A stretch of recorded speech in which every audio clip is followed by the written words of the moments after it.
So what do you want for your birthday? They go, I don't know. The first thing that, if it was like family fortunes, it would be surprise me. Isn't that what people say? Yeah, that's true. What makes it that little bit different from what you probably associate a hamper company with, which tends to be very much, you know, the fancy chocolates, the fancy, their own branded type of stuff. How do we do it differently? Because if we do it differently, you can do it differently. And we can make birthday gifts a bit more interesting. Let's make birthday hampers more interesting. Yes, let's make them less cliched. Let's make them more fun. Let's have people laughing. Let's have people smiling. It is a birthday after all, isn't it? Yeah. What goes into hampers? Food. Food. And drink.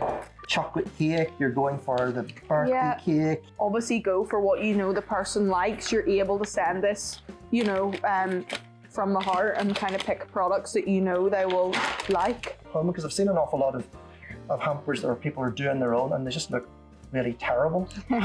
No offense, but they just look homemade. So copy this, you get your container, put the things into it, and then you get I would say the cheaper aspects of things, and you just create a layer. There's nothing worse than opening up a hamper and it's full of filler.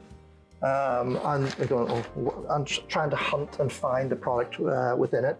And some companies will do this, where it'll just be like pellets in a box or whatever, and you try to find the things, or some of them will pack it very, very close together. There is an art to the pack. It's more of the things that you want. Yeah, definitely. You know? Thinking about the whole composition of what goes into your mix is an interesting and different way of doing it. There you go. So if you want to and that's the finished copy look. this, just take a look at the component parts of it, find a color scale that suits you, or better still, buy one from us.